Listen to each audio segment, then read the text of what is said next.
Welcome, everybody. Another edition of Stay Tuned El Paso with Priss and Vic. Priss isn't joining us this afternoon. I'm Vic, but I think I've got, I don't even want to say a replacement, though. No. I don't want to say a replacement. She cannot be replaced. However, I've got some great fill-ins this afternoon as we highlight some of the people in El Paso who have made El Paso what it is and people who are making El Paso what it is. And basically, Victor... it's just my friends. Yeah. I've just brought my friends along this whole time to talk. Well, that's what make podcasters the best. Popular. Yeah, that's all it is, as long right? as you have friends. Victor Apodaca will be joining us here this afternoon, and he brought along the lovely Paloma. We'll get to talk to Paloma here in a second.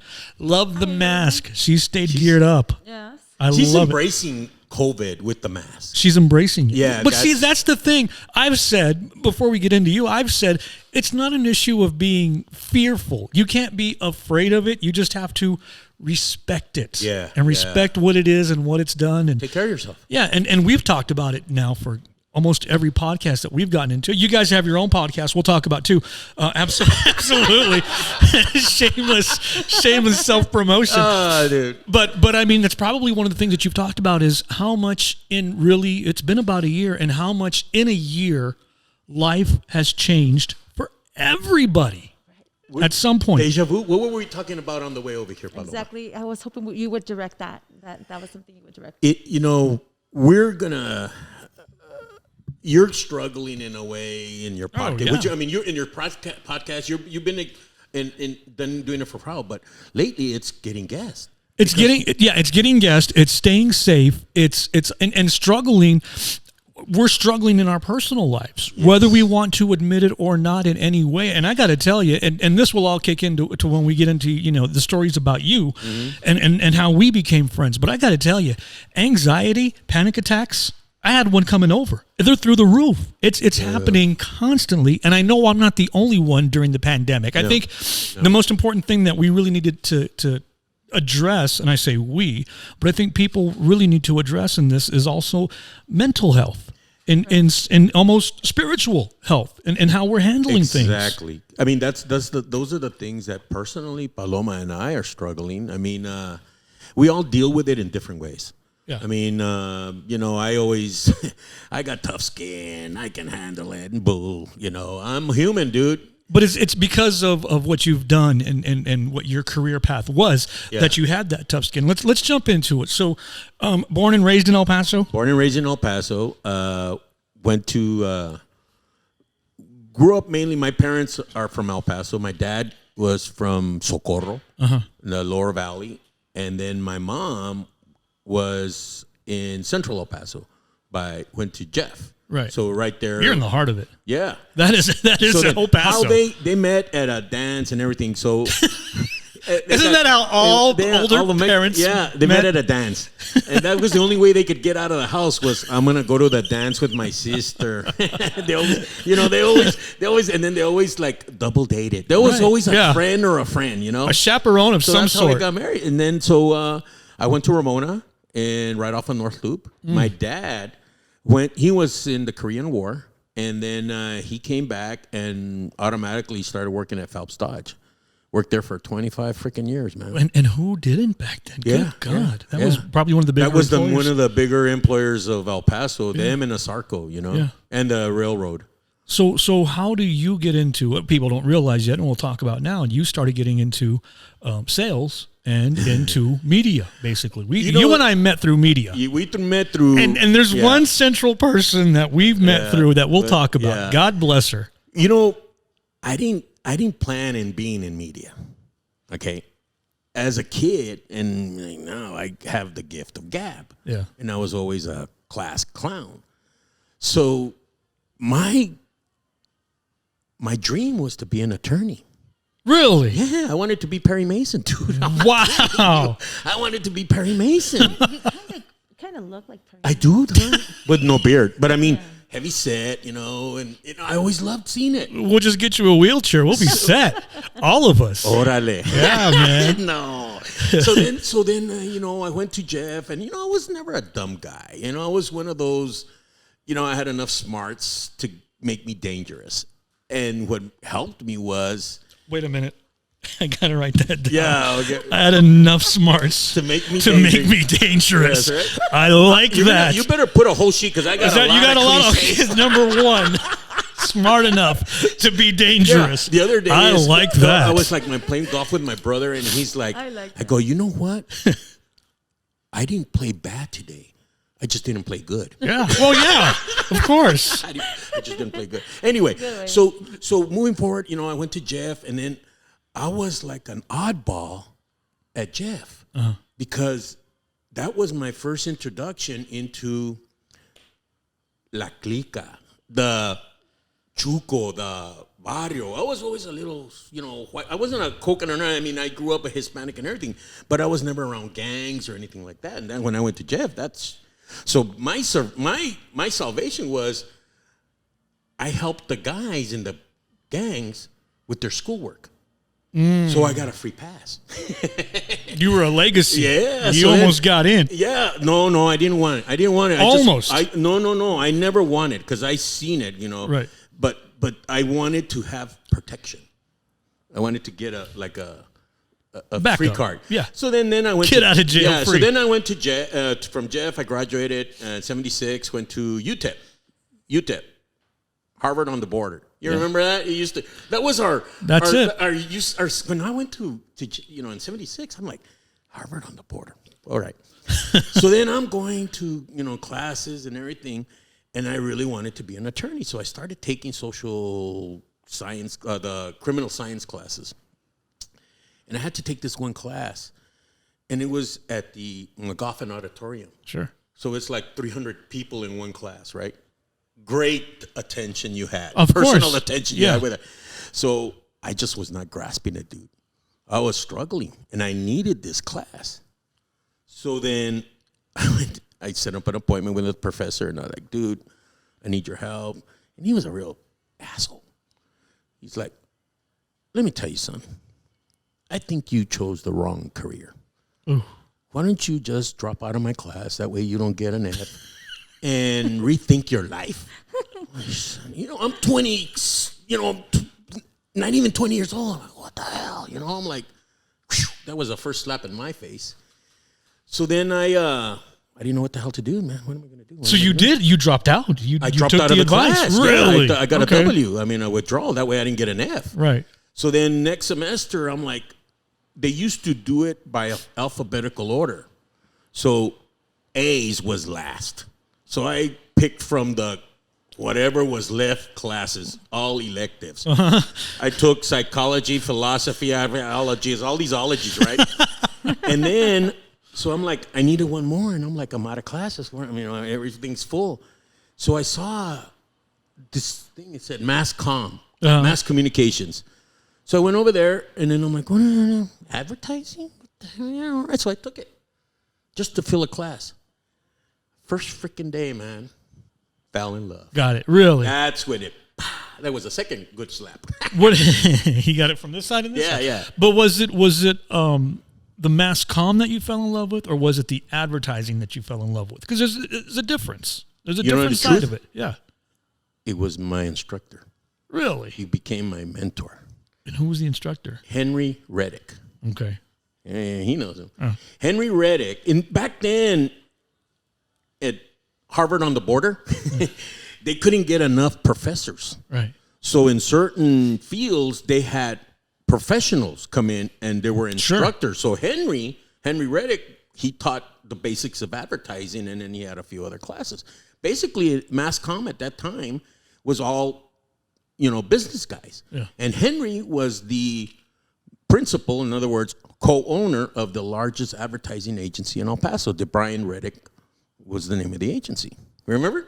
I think and we're looking over at our guest who's coming up later on in one of the episodes. He's here with us now. But it's kind of funny to see how these two timelines are sort of crossing and paralleling each other at the same time. These guys running same circles at some point, I'm sure, at some point. And understand, sales did never factored into my life at this point. I'm just trying to educate myself to hopefully get a career. So this guy is being a lawyer. That's gone. That's not even dude. coming back. To You know what? I'm work probably on more that. dangerous than a lawyer. Yeah. Now than you were then. Paloma can attest. Really? No, because my bill sometimes can be bigger than theirs. The attorneys. Well, I wish.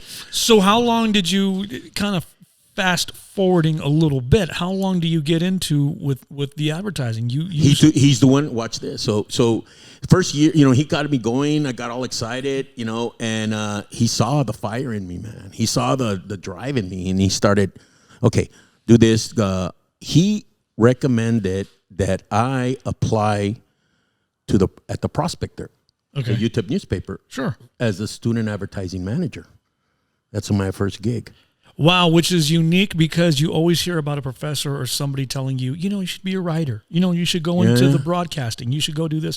But he recognized right away your potential and said, get into the advertising side of it. And I gotta tell everybody, for those who don't know, and I know sometimes on the podcast we focus a bit on entertainment, radio, and television. And of course, our intern Jennifer here, who's picked up as much as she can by listening to us on the podcast as well. Advertising and on air, even though they work in conjunction with each other in the same buildings at the times. We hate each other. Yeah, they are. And look at how quick I didn't even hesitate. No, dude. But they are such complete different animals that I would always tell everybody when I was working on the air, when I was working in radio, they'd always come to me and say, hey, well, we want to advertise, we want to buy some. And I would tell them straight out, I don't know that side. And there's a reason why. Yeah, everybody thought that you throw them a bone and mention them on air. I'll give you a freebie or tell you, it cost $100 or whatever. Yeah, you want a free meal? Yeah. Well, that hasn't changed. That hasn't changed. They got the hot dogs on the table now. Yeah. But what I'm saying is that they are such completely different animals. I would always tell them, I'll serve the sausage. I'm not going to tell you how it's made. Dude, I don't even want to know how you guys grind that up. The beauty, though, is that I got into the business when it was in its infancy, dude, in radio. And that to me reads fun. You can imagine. When it was fun. Here you got a guy straight out of college. So, I got into the Prospector. That was easy money, but that was, print layout and everything. This is when you freaking still did it by no computers, dude. There was no computers. Cut and pasted and everything, man. And you had a deadline. Right. So then stop the presses. Yeah, Henry then, check this out. He started to see the cream of the crop in the classes, right? And so what he got us to do, he helped us start the UTEP Advertising Club, which was basically we became part of a national charter, the AAF, the American Advertising Federation. Okay. And that's tied into the AdFed that used to be really strong. It was all the media people, radio, TV, billboard, everybody. I mean, it wasn't so much the personalities, the on-air people, but it was the administrative, the management team. Right. We basically, it's kind of, we were champions in the community. We would do campaigns for nonprofits. We would do fundraising and all that. You were basically the people pulling the strings behind the scenes that we didn't know, we didn't see, but things happened. And because these things happened, it was because of AdFed and all these great people behind That's what, it. and unfortunately, that kind of doesn't exist anymore. It kind of went out of the way. And I had a lot of freaking fun. But that was how I got my first gig. But that's what we talk about, though. And I don't want to sound like the bitter ex-employee of my industry. But it is. But that's when the industry was fun. I think I rode in on it at the very, very end of it. And you were in it. Let me tell you, from the start. My first gig was boring as shit. I'm sorry. So I was president of. Say shit? I know. I cuss That's a lot. okay. I was president of the ad club, right? I warned Ace before you came in. Don't worry, we knew. So then, senior year, so I got an internship at KTSM AM/FM when it was really elevator music.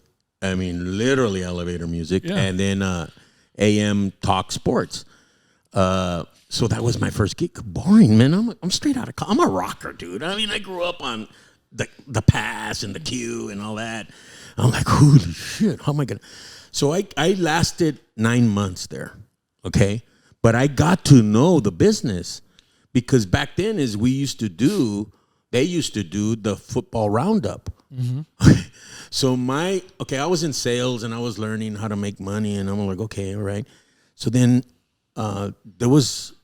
they did high school roundup, and one of the other sales guys was bragging about how he made $100 that Friday. I'm like, I want to make $100 additional, dude. He goes, well, this is what you do. And I go, what do you do? He says, I go to the game. There's a phone in the press box, and I just call in and I tell scores and statistics. I can do that. Really? Yeah. Stupid. So they send me to Socorro. When Socorro barely freaking, it's like Pack a lunch. Yeah. You're heading out. Okay. So then I get there and they're like, oh, there's supposed to be a phone in the press box. I get there, there's nothing, dude. And so I tell the press box guys, hey, I'm from KTSM, and they start laughing. He goes, you're looking for the phone, right? And then I go, yeah. And he goes, ain't no phone. I go, what do I do? You got to go to the convenience store, do the call in, No. and then come back. No, the score could change by the time you ran there and back. But who knew? Unless you were there. I learned quick, dude. I learned quick. So that was my first gig. So then my next gig, I got lucky. You remember K-Set? Yeah. Oh, That yeah. is when it was there where Cali Q was at. Right. That was my first gig. And Steve Crosno was the morning DJ. And what's his name? Cat Simon. Oh, man. Remember Cat Simon? Yes, he was of course. in the afternoon. So Ben Stoltzman was my first boss. Oh, my God. Wow. Oh, Yeah. you Was see that me? your first boss too? No, he knew. No, but knows I him. knew Ben. Oh, the story. Ben was a cool. He was probably one of the coolest bald guys I ever knew. But when you say cool, he And why did you defined. have to say ball like Because that? he Well, because had he no was. hair. He didn't. He He was, was. yeah. He didn't have any hair. But then you have to That's a understand though, he drove a Corvette. And he always had a toothpick in his mouth. Oh, Ben was And then just. he had no. You remember? You know. No. Stoltz? And then what was his signature? His member's jacket. Always. He could have the nicest suit, the flashiest, the most expensive tie, and he And wore was his a member's jacket. But you know what? He gave me the best piece of advice. He says, Vic, you're in sales. All right, I guess. He says, you know what a good salesman always has handy? I go, no. What's that? And he says, a box underneath his decks. Because, man, one day a guy's going to come in and say, you're fired. And it happened.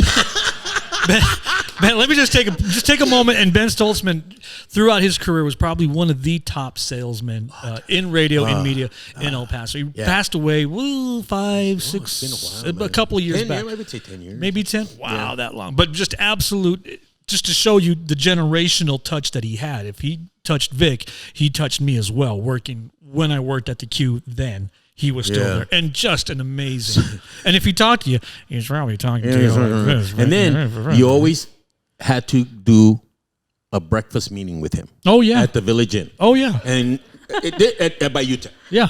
At 10 o'clock, you had to be there.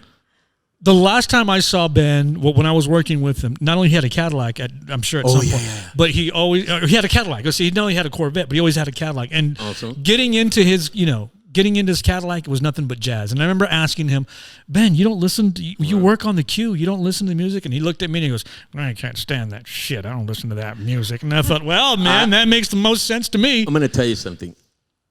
I know what that man meant because you know my background. My specialty was I was the Spanish guy. Right. You know, Brad was the rock guy. You know, you guys were over there and across the street. I was I sold Mexican music. You're the Mexican guy. But I never freaking listened to it. That's funny. I know how to sell the shit out of it. It's Sorry, funny guys. how that works. So as we're talking about people that we've crossed paths with and as we've met and how we got closer, obviously we have to bring in the very lovely, the very talented, and the very much missed Sandy Navarro. Sandy Q. Sandy Q, my wife of 33 years, passed away June 15th, 2019. But that was the lady that, together with Brad DeBow, made the freaking Q. I think so. I think so. In the last few years of what it was. Oh, well, she was there 16 years, dude. Yeah. I mean, in those 16 years, I was privy to seeing a lot of stuff. They did, of course, the Balloon Festival, the Downtown Street Festival, all the festivals. They were doing dude, she counted them one time, and they were doing 50 freaking events a year. Oh, no doubt. And let me stop and say this much. As you know, again, the casual viewer, listener here on the podcast perhaps won't realize that there's obviously more to radio than just music and commercials. Oh, yeah. There's events. There's things happening. A station tries to, I got a little bit of a hiccups there. They're gone. Station tries to put itself out there and become in the forefront with these events, whether or not you know it. And we've, again, I'm looking over to our guest who will be appearing shortly in another episode, but we try to do as many events as you possibly can. You try to put yourself in the forefront. And I will say this. Money. And I will say this, and we said this, and I'm not even... This is no lie. If I'm lying, tell me I'm wrong. But we said this about the Q for the past 15, 20 years. They put on the events. Yeah. You knew when it was a Q event. It was, if it was a Q event, it was going to be kick-ass. And it was Sandy. And it was Sandy. You know, a lot of people didn't know my wife because she was the little 5-foot girl, red hair, blue hair, purple hair. She, you know, and she had her, you know, little radio and everything, you know, walking around, and she orchestrated some great freaking night. Downtown Street Festival, if you guys remember. This took 2 lives. It did. And let me tell you, this is something that is worked around year round. You have to understand, radio and TV, it's beautiful, it's glamorous, but it's work. It's a business, man. It's a multi-million-dollar business. Not overall, but in El Paso. Show business, it's a show, and it's business. And it's business. You know what I mean? There's bills to be paid, you know, money to be made, bills to be paid, you know. But anyway, so that's what people don't understand, what it takes to put on something like that, man. But it was somebody like Sandy who for all, and like I said, you know, I worked there a few years, or I say a few years, I was probably at the Q at that time, 10, 12, 13 some odd years, if I really sat down and did. If Priss were here, she'd make fun of me because I'm horrible with numbers. It's probably longer than that, but I was there for a good part of my life. I got my start in radio. My radio career got started on the Q. And there I've said it, and KROD and all the properties there. And Sandy was one of those people that, and I'm sure you've heard this a billion times, but she was one of those people that I gravitated toward. I moved toward her because I couldn't stand her. Because something about Sandy, I just, I want to know more. What is it? I felt like that at one time. No, she never met her, but she has a lot, and I apologize. We'll share our story, sorry. But she has a lot of Sandy's traits. Yes. Which is, number one, that Sandy is, she didn't take shit from nobody, dude. Not even Brad freaking DeBow. When you can tell, okay, I'm going to cuss. Yeah. When, you know what she told me? I'm going to tell you a story. I actually got her the gig at the Q. Okay. Her and I met. And I'm sitting here and I'm about ready to break down, dude. So. No, we met at a media party. Remember the media parties? Oh man, they were. No, I mean no, I don't. So this is when I go back and I go, what did you do, Vic? What is your experience? I go, okay. The only thing that I could like mentally equivalent to people now that they could understand is, you ever seen Mad Men? Yeah. Oh, yeah. I go, okay, Mad Men on steroids, and this is from the 1980s to 90s. It was party. Yeah. Party, woo. I mean, I worked in radio, dude. I mean, my accounts, bars, clubs, clubs, and an occasional restaurant. So maybe a car dealership. I worked all day hustling. Then I had to work at night and party. Servicing the account. That's just servicing the account. Yeah. So then we met at a media party. We kicked it off.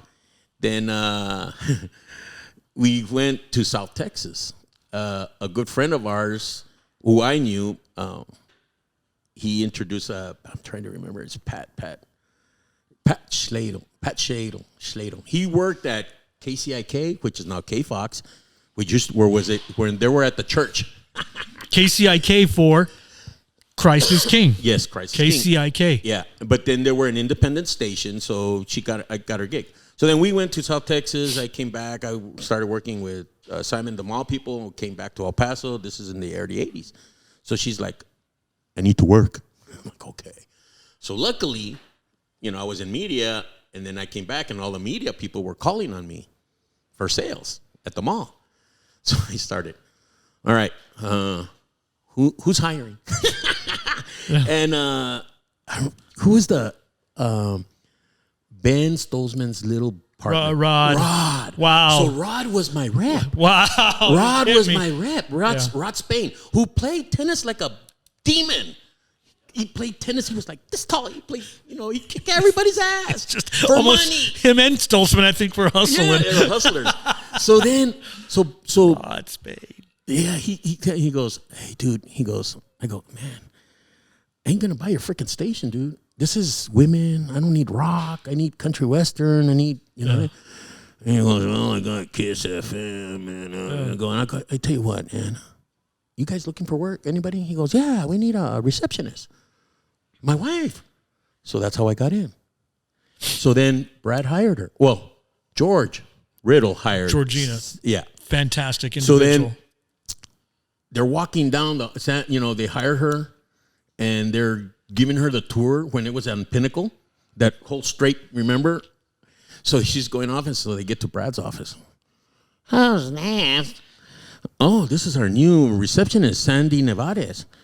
Sandy Nevarez. You know how, right? And he goes, well, Sandy, the only way you're going to cut it in this office is if you know how to say fuck. She goes, really? Who the fuck are you? I go, you told him what? You told Brad what? Brad was the boss of the bosses there at the station. And they kicked it off, dude. Yeah, Sandy had that I don't care attitude, and I think once I realized that, almost like a wrestling character, she was a heel. She wanted that heat on her. That was her handout, dude. Yeah. That's where she kept everybody at bay. Yeah. By being, like she says, I'm going to be the bitch that I am. Exactly. And that's how, unless you really knew her, and the only way you knew her, if she let you know, you knew really who Sandy was. Yeah, and it took me I shouldn't say a long time. It took me a while to realize that. You guys kicked it off, dude. She used to tell me the freaking story. No, but that's what I heard one time both of you got freaking fired. I don't know what you're talking about. Oh, come on. I don't remember. There was, I think we're running out of time. No. Let me remember. There was an artist that came in and he performed at the Pan American. I don't know what you're talking about. What is the story? Prince. I think I left. Prince. Yeah. Yeah, right. So that was okay. And hey, put that hat away. Yeah, El Paso, when you're an artist, you either, unless you have a freaking private jet and you're going to fly in, fly out, for some reason, Prince stayed in town. Yeah. And the word got out to certain people. Yeah. So the next day, we went to the concert. It was a great concert. God damn. So then one of the absolute best concerts, and you're talking to a Prince fan, obviously, but I wasn't a Prince fan. Yeah, and I'll say this. I will say this. You can talk about how great Prince is. I've got all the music on the phone. I've got bootlegs. I've got Jennifer still dying to get some of my music that I'm never going to give her. But you can be as big as a Prince fan and study Prince and listen to Prince and watch his music and watch his movies. You will never appreciate Prince until you see him live. Yeah. And the thing that tears me up the most right now is that you are not going to see that. No more. Ever again. No more. You or experience it yourself. Or other guy. I never got to see, AC/DC, and now I can't even freaking afford it. But anyway. So the story goes. So next day, you guys go to work. Right. And then somebody got wind that Prince is at the airport. I don't know what you're talking about. Somebody got. I have no idea. There's a couple of people that left their jobs. without telling their managers where the hell they went. So there's people looking for a DJ and a Sandy. You guys, somebody got a few people got ragged out. I can add to that story. I can enhance that story for you. Okay, yeah. So yeah, absolutely. I don't have full details on it. Well, see, I forgot about that part because I know my story. So to fill in the gaps of that story, yeah, I got somebody's ticket. Somebody couldn't make it, so we were front, and we were front row. Yeah. And I had the same cap, not this exact same cap, but I had the same style of cap that I have right now. And I'm, Prince is as close as we are. And I know he saw me. I mean, I'm, doing everything I can. So what Prince was notorious for was performing a huge concert and event. And then during the concert, he would tell the crowd, we're doing a private event. The first 300 people meet us at Popcorns in Las Cruces or whatever. Or something, yeah. So it's like the concert was his opening. Yeah. The real show was when he performed for 300 people. That was the show. And my wife at that time, who's not my wife now, but my wife at that time said... Worked in radio. Yeah, no. But she said, do you want to go to the show? Yeah. She said, are we going to that private? I said, no, I've got to work the morning show. So we literally left Las Cruces at 2:00 in the morning. Yeah, because you had to be there right at 4. Yeah, I think I literally went home, laid down, got up, got dressed, and took off again. Yeah. I had a friend, and you guys got to understand, this is the times before cell phones. Really, this is really before cell phones. How do we freaking function, man? Well, I had quarters in my pocket all the time. I had a friend who worked at the airport, and after my morning show gig, that's where it all came out. After my morning show gig, he called me up, and I was in production, working my production, doing stuff there, and all he said was, "Bro, he's here," and I said, "Where?" And he said, "He's eating at the restaurant." Click. I forgot. I told Sandy. Yes. I forgot I did, and I did. So you guys didn't go together. No. You guys went separately, and that's what pissed people off. And I think it was one of those literally grabbing my keys saying, Sandy, he's here. Bye. He's at the airport. And we hauled, and this is my story. So at that time, Prince wasn't signing anything. He had stopped signing autographs. But that was when he was the switching artist. over. Switching over to all that symbol stuff. But I actually had a CD. Kids back in the days, we used to have these things called CDs. And I had a CD in my car, and I'd grab the CD, and I had a Sharpie, and I parked at the airport. And it's when the airport was doing all of its construction, so you can't go upstairs now, but you couldn't go upstairs then. You could go everywhere. But it was construction. But there was construction. It was even 9/11. It was construction. That's when they were building, okay. And you couldn't go upstairs. Okay. You just couldn't go upstairs. So I said, shit, he's either at the bottom restaurant or the top restaurant. I didn't find out. So I ran in, and as I ran into the entrance, there's this huge black bus that I ran past, and there was a security guard standing there. So I ran in, I looked in the restaurant, and my friend had said, he's with his entourage. So if you're going to see a whole bunch of people, that's him. I said, okay. Yeah. So I looked inside the restaurant, and he's not here. I can't go back upstairs. I missed him. Damn it. Okay. You went to the bus. So I started walking back, going to my car, and the security guard looked at me with the CD and pen in my hand and goes, you just missed him. Yeah. And I said, what? Yeah. I said, see that bus? And the bus was already pulling off into the back because he had his own. It wasn't a private jet, but it was his own American airline jet at the time. Yeah. And he said, he's going that way. And I was like, you fool. You didn't stop me. You saw me run in. He was probably like looking at you laughing. Let him go. Yeah. Let him go. I forgot. So that was, okay, look. I forgot I told Sandy. Oh, dude, no. You know what? And I reminisce about things, and I remember these little tidbits that just, and from time to time, I tell people all the time, it's never the anniversaries, it's never the Christmases that are the hardest, because those are expected. It's every day, dude. When you lose somebody, it's those little moments when you go, oh shit, I forgot about. My biggest problem when she passed away, because one of the things that her and I, we always kind of like had was, guess what happened today? Or guess who I ran into today? And guess and it was always me. She goes, you know everybody. And she hated it because, me, I always had business cards and everything. I walk into a place, hey, and she goes, can we ever walk into somewhere and you can sit down without saying hi to somebody? And I would try it, and then I was like, okay, go say hi to him. He's waiting. He's waiting, How did we lose Sandy, unfortunately? Breast cancer. Breast cancer. She, I was working for a local Mexican radio group that has it's Hit FM, and I was working for Hit FM and Zeta, and then they let me go. because they cut a deal, whatever. So I was out of work. This is in 1970. I told everybody. Rookie. I'm the one that Rookie. All right. There it is. So you know, I was out of a gig in January of 2017, man, and I was making some good change. So I was like 6 months out of a gig, and then but before then, she was losing weight.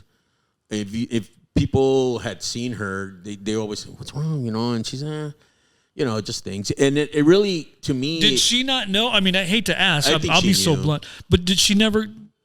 When I heard about her having breast cancer, it was already terminal. Yes, and I because think we were out of town. Number one, when it was diagnosed, we lived in Amarillo. I got a gig in Amarillo. We moved up June 15th, 2017. Right. She passed away June 15th, 2019.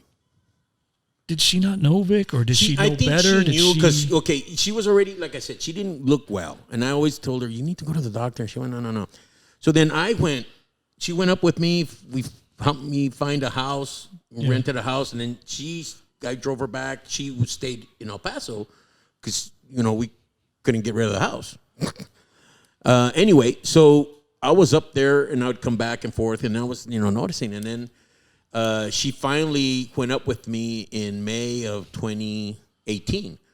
And that's when I started realizing that something's wrong and she wouldn't go to the doctor. And so finally she got so sick that she went to the doctor and that's when they told her. And it was already there. It was already, so she was covering it up. I think her and herself, she knew. Was it an issue of pride at that point, or do you think she was ready, or do you? And I know you can't speak for. Well, I can in a way because you know I was her caretaker for 3 months. Right. When she got diagnosed, April the 1st, till the day she passed away, June the 15th, I was by her side. I left work. Yeah. I went on FMLA until my money ran out.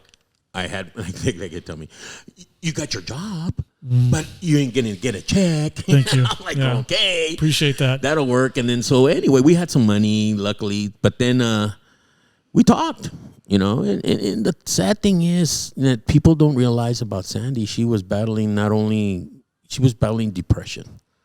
She personal issues, you know, unfortunately. But you know, she was a strong lady, and honestly, she used to jokingly tell me, "I don't want to live past 60." She got her wish. She passed away in 58. Wow. 58 years. It absolutely, for me, and I say for me, I think anybody Tore up a lot of people here. Yeah, it affected a whole bunch of people because, like I said, you know, I knew how to push her buttons and have a fun time with it. I knew and what she knew how to push everybody else's button. Yeah, and she could push back. Yeah, and that was the great thing. Well, you guys, and you know what? The funny thing is, what I thought about Sandy, and it has to do with radio. All her good friends were DJs. Yeah, You, Teresa, Mondo, Mike Martinez, Mark Martinez, his dog meat. Yeah. Buzz. Yeah. Her and Buzzy Wuzzy. Oh, and tell me how many times And he told her, he would tell her, "Hey, Buzz," and you go, no. I'm not going to talk to you unless you call me Buzzy Wuzzy. Buzzy Wuzzy. Yeah. What a big... Yeah. As we slowly start to wrap up here, stay tuned, El Paso, with Priss and Vic. Priss not with us this afternoon, but we're I don't want to talking hug up the show. with Victor Apodaca and the lovely Paloma. Now, I was going to say, it's moving on to this. Yeah, thing. Everything that you've done, do you think has set up to your promotions now? You're starting to do a bit more promotions. Dude. You're starting to still do a little bit of sales, and you've got this fantastic podcast. You guys absolutely want to cross-pollinate with you because your podcasts are something, the people that you've met now, you're six episodes We've done in. 6. The first 2 were serious. Here's first, and people don't realize, and it's kind of like we've kind of left it out there, and it kind of has messed up us a little bit. But how we got started, Paloma and I met in February of this year. I was doing network marketing, and she showed up at one of my events. Yeah. And a friend of hers had invited her, and I knew her friend, so that's how we got to meet, and we just clicked. You know, she's had us a great. You know what the funny thing she told me the other day? She's like, boss. And before I met you, I didn't have a sense of humor. I'm like, bull. I doubt that. I doubt that. I didn't. I mean, I think sometimes I'm funny, but I just think I'm funny, but I didn't have a sense of humor. You are funny. And you know what? She makes me do crazy stuff. Funny things. Well, I've seen the video lives and you know, and that's the one thing that I want to say in my mind. When we started the podcast at the beginning, Victor said that in a lot of ways you are like Sandy. Let me say this about Vic, and I don't know if I've ever told you this or if you've ever heard this before, but the dynamic of you and Sandy was great because Sandy was out there going nonstop. And what I remember you was way over here, just kind of letting Sandy always on do the her side, thing. dude. I mean, I knew how to stay away out of the front of that railroad wreck. You were the opening act to Sandy's show. You know what I mean? It was the Sandy show, and you were the guy who got things started. But now I see a lot of what you guys do in promotion of the podcast and the stuff that you've done throughout the holiday year as we're recording this now. The out there doing the videos and the postings of being out there, getting excited, and you're bringing that out of him again, because for so many years I think Vic was, I don't want to say on the sidelines, but Vic was down a little bit because Sandy was so up. Now you're shining, bro.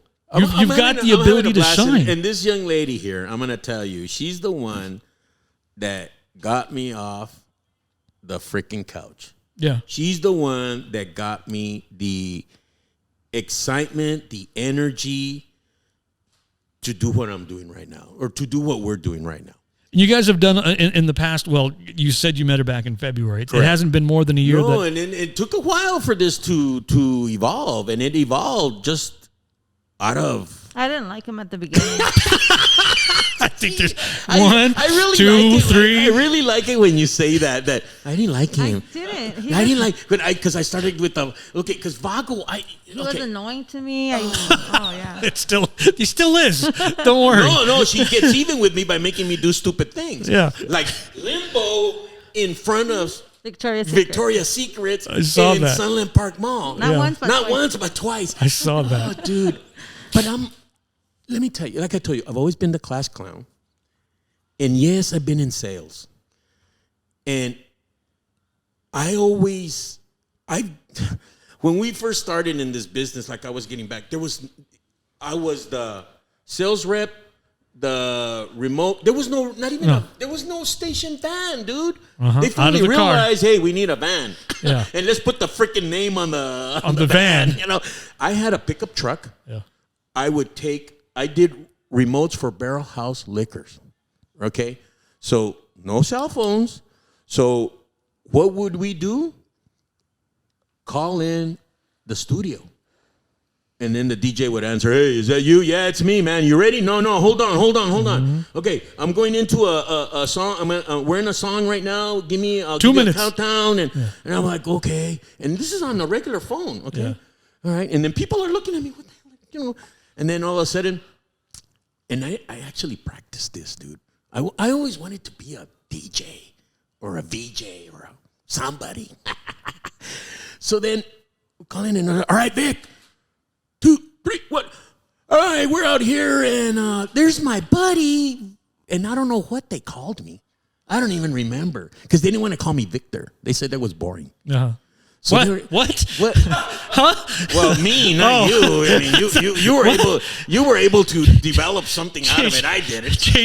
Changed my name to the wrong damn name. No, I guess. Not you. You were able to swing. So I'm here at Burr. I think he should always be part of the side podcast.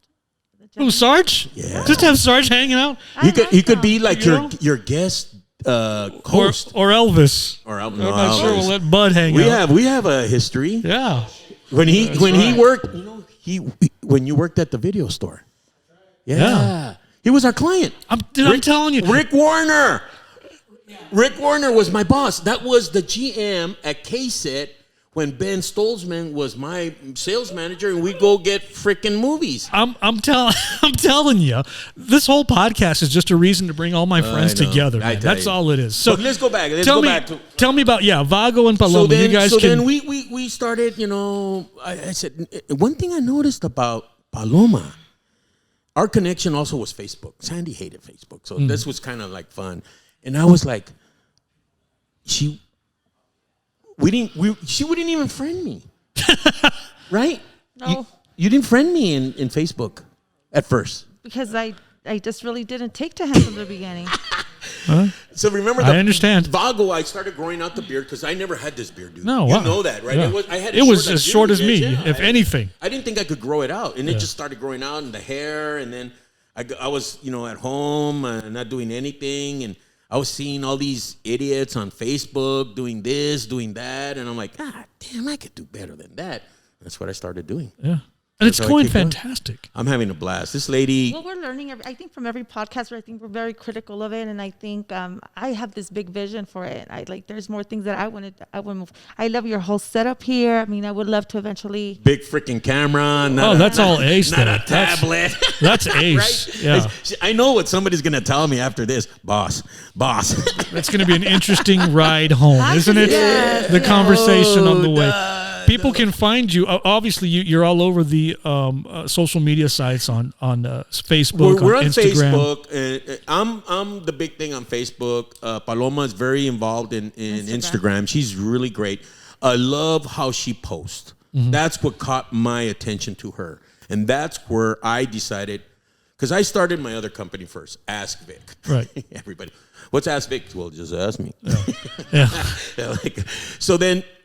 So I'm thinking, okay, I'm moving. I was doing good business. I started in July after I came back, and I was doing okay. I had some contracts. Then freaking COVID hit, and I'm like, okay. And I was looking at my business card, and I'm like, okay, Ask Vic ain't gonna cut it, because I couldn't even get likes on my business page on Facebook. Yeah. And I even looked at it, I'm like, well, it's freaking boring. And then I started messing around, and then that's when I came up, okay, I think I need a second company, which is a little bit more marketing-wise, more social media, and that's when I came up with Vago. And you guys, it's going great for you. As good as it can go in After this even time. somebody didn't like Yeah. it. Yeah. It has been a very amazing experience. I just love that you can't see her facial expressions. It's just the eyes. And she just says, I couldn't stand them. And you know what? And I tell Paloma, you know what is the compliment to us of what we're doing? Is people copying us. All of a sudden, what was it? There's a few people saying, boss. She's the one that came up with it. Because she didn't want to call me Vago, right? And it just didn't come out. And then all of a sudden, she says, boss. And I like that. Yeah. So she calls me the boss. And now, Boss, exclamation point, so people don't misinterpret. yeah. What it is. Yeah, what and it is. then other people that we work with are now calling me the boss. So I'm loving it. I can't wait to see, as we start to wrap up here. Stay tuned, El Paso. I can't wait to see what happens for you next. And again, Thank you. the way we kicked things off was with because of COVID, and I think certain things are flourishing. A lot of things, unfortunately, aren't. But you guys, Well, no. And that's where I disagree. Okay. Certain things are not flourishing because we haven't figured out how to adjust them to what's going on now. All right. That is my vision. Okay. I'm the first one, and I know people that will verify it. When they killed everything, they closed everything down, no events, no nothing, no concerts, no nothing. I said, well, why don't we do it drive-in style? Right. I did say that. And look at the popularity, when people will pay $450 a carload to go see a freaking Mexican band. What does that tell you? Yeah. They're desperate for Or something. dinosaurs. Or dinosaurs. Or dinosaurs. No, and I'm not making fun of. It's God bless them, because that's how it has to be. What was the line like? It was like all the way from 10 miles. Coliseum all the way to Escarate. Escarate, the drive-in. We thought they were giving away free food. Yeah, that's the only reason I'd be in freaking line. for 10 miles. I got to say this, and more or less around the area that I live in, that East Ridge, the lights, right now? you cannot, every entrance to East Ridge, the backside, the Eastwood side. Dude, it's just house with lights. Yeah. And it's always been. Houses It's and been that lights. way Okay, for 30 look at, years. you know, and But that's- look at how long that line. People will do it. People God. need it. You're right. You're absolutely right. We need to be 2 or 3 steps ahead of. Well, that's to what I'm see where. saying. Our point is, look, I'm not gonna lay down. I'm not gonna lay down and die. I'm not gonna let COVID, run my life. I am careful. We are weird. Yes, we are weird, but we're aware of it because we've had some close calls. Paloma's had some close calls with COVID. We see it. I'm 62 years old. I'm diabetic. I got high blood pressure. Can't take those risks. Exactly. You can't take them. And everybody thinks, hey, man, you're everywhere. And I'm like, you can post you're somewhere when you're not there. It's called perception. I hate to give away my secrets. We're a lot more cautious now than we were at the beginning. Yeah. Everybody, there it is. We carry this everywhere, okay? And I got my mask. Okay, but then here's the thing. I'm sorry. Moving forward, this is something that people can expect from Vago and Paloma, okay? We are going to, of course, support local like crazy like you are. Yeah. But one of the things is we're giving back. I love it. We're giving back to the community in a right way. Right. Everybody, there's a lot of big guys out there that do a lot of stuff. And unfortunately, we've come to realize they try to take the limelight out of it, where the true thing is when the person you're helping. And that's what we want to do, And I'm seeing a lot of that. I'm seeing more and more of it. I saw it with Paloma on your personal side of things, even before Vago took over, and realized that you have been doing it for a handful of years now. People don't know. Yeah. And there's other things that you're still going to keep on doing on your personal side of things. There's stuff that you were doing before Vago. You were doing your personal stuff as well. Yeah. And this is and that's the beauty between our partnership is Paloma does stuff on her own, and I do stuff on my own. We're good friends. We become very good friends, and we're business partners. Absolutely. To me, it's great. If I'm not having fun, then why am I doing it? Exactly. God, Jesus, exactly. That's what it's been about for the past year with me. Oh, dude. Absolutely. And follow along on the Vago and Paloma's social medias. The podcasts are great. We're going to get Mondo in here as well, too. Yeah, Mondo is our executive producer. He does all the equipment and stuff, recording. And then, of course, it's Paloma and I. But Paloma is the executive producer. She actually is the one that has gone out and get the latest guests. When we first started, we did serious because we were doing a golf tournament with Estela Casa, so it was all breast cancer related. We had our first guest was Jessica Bustamante Soto, and then Christian Sizemore. Then we went to the dark side. Mm-hmm. David Rodriguez. I saw that one. That was interesting. It was. He's interesting, isn't he? You know what the biggest struggle was? Who was gonna talk more, him or me? Right? I don't think nobody can beat the boss. No, I can. Well, if anybody could, it'd be Dave in a second. Oh, dude, but he had better topics. I'm sure he does. I'm like, God. I'm sure. Then this is something that Paloma and I have discussed. I've always, because of the business, entertainment and local. We know a lot of local guys, really good. But my amiga here, she's got some good freaking connects in social media. You got the first guest after that was Elia and Mark, right? That was great. That was a good show. She's awesome. She's awesome. And Mark too, man. I mean, wow. I mean, to the point where they're going to jump up to the next level and go to Nashville. I see within the next couple of weeks, the next couple of podcasts that you guys got coming up, I almost guarantee you. Not that I'm a fortune teller, but I can see some pretty hefty things. Big names coming up. We're trying. It's not easy because everybody, number one, they want to charge us. I ain't gonna pay. I ain't gonna pay you $2,000, buddy, just because it ain't not right. It's Lorenzo Mendes. Spill the beans. Wow. And then we also got and then don't call them. Then we're doing the Find Khalib challenge. I mean, it's just something that's between us. We want to get him on.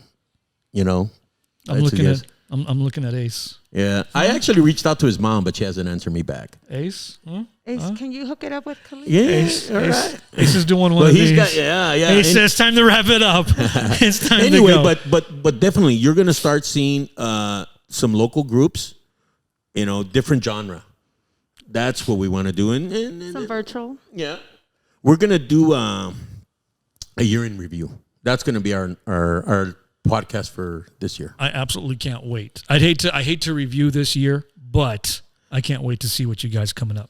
I actually was telling Paloma, to me, this year was a continuation of something that hit this town, and we'll talk about it in the podcast. And I think from that point is when it was Weirdville.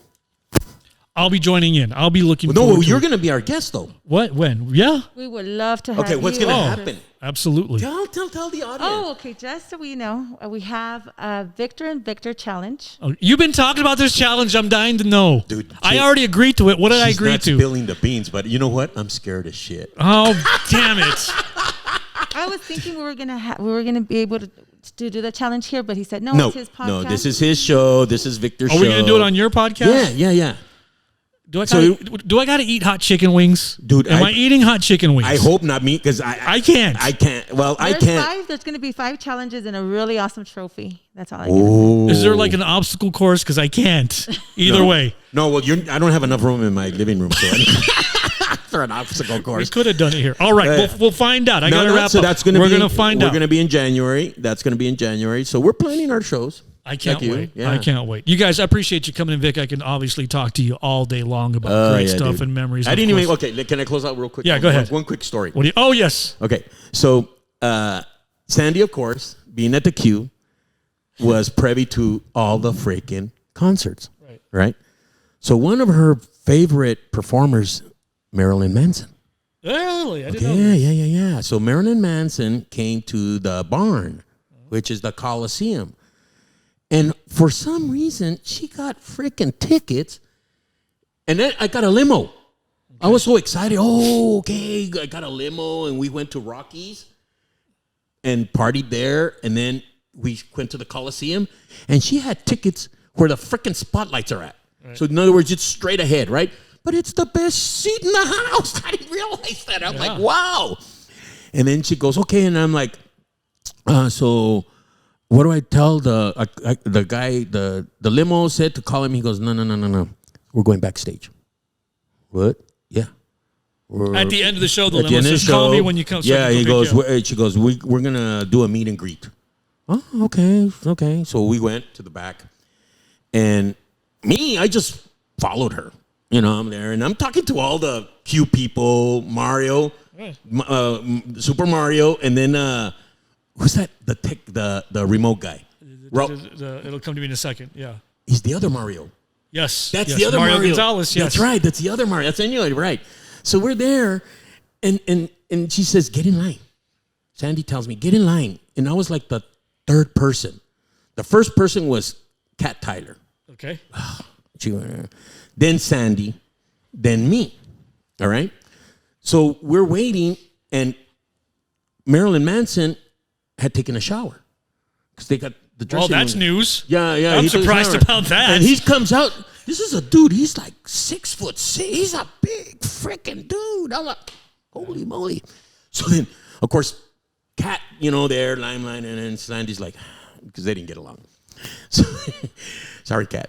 So then, Kat, we love you. So then it's Sandy, and Sandy, all of a sudden, man, Charmville, and freaking Marilyn Manson fell in love with Sandy. Really? Yes. He wouldn't let her go.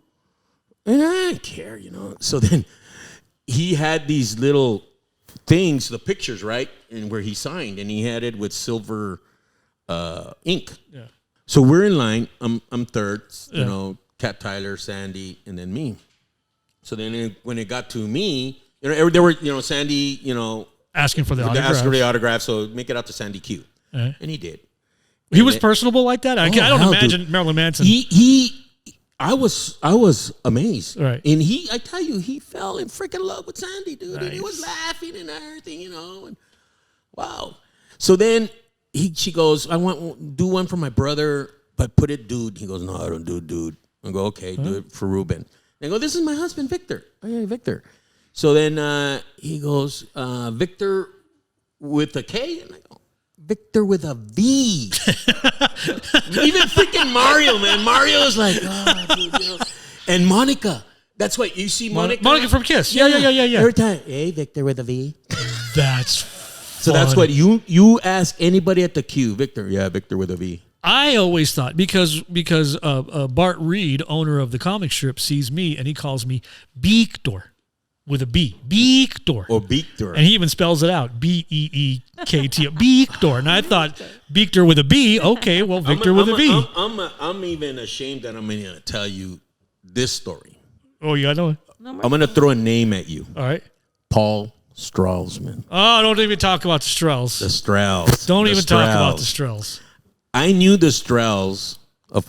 I knew of the Strels. And by the way, I like how Paloma just kind of looked at you and said, "Stop! No more stories. No more stories." I got a ton of them. Oh, wow. She underneath. You don't know if you're underneath the mask. I go. She goes, boss. Quit telling me you know everybody. I know you know everybody, right? Yeah. I think we've run out of. I think this is the first time we've run out of video. We used to run out of tape. We've run out of video. There's no more video. You've never been with Victor with a B. I guess not.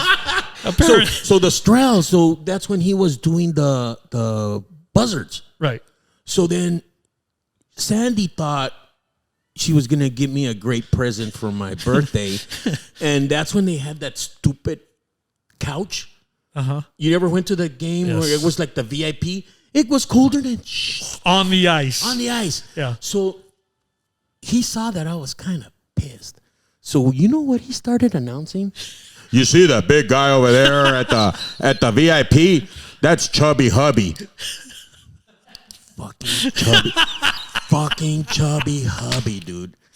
The whole hockey game, all I heard was Chubby Hubby. It stayed with you because he would call you that in the building. Or yes. He'd mention Chubby Hubby. And Brad. Yeah. And Buzzy Wuzzy. I love it. Everybody. If it wasn't Victor with a V, it was Chubby Hubby. Now it's nice to know.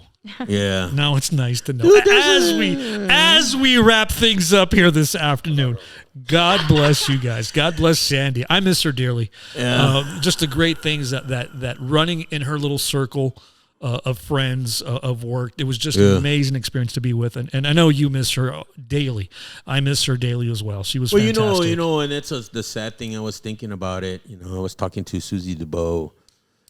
There's been more than a handful of Q alumni. Mm-hmm. And even in our business, man, that we've lost to cancer. You know, we lost Big Al. We lost the Mouth. Too many names. Scott Ronson, man. Scott Ronson. Scott rolled with us for a while. There's just too many. We're losing all of those. Yeah. It's sad. It's sad. And especially from that era, from that time frame. I can't wait. I got to wrap things up. Ace is going to get mad at us for not being on time. We need to do segment 2, dude. I guess. Well, this is going to have to be a part 2. Then we have to break this down. We're going to do it with our show. You're going to be our guest. I'll be ready. Okay. Have your people talk to my people. That means she and I will talk. We will talk. Yeah, she and I talk. Executive producer. Of course. Of the Vago and Paloma show. Absolute. Follow, you guys are on Anchor. Yes, Anchor. You can get us on Anchor and even on Spotify.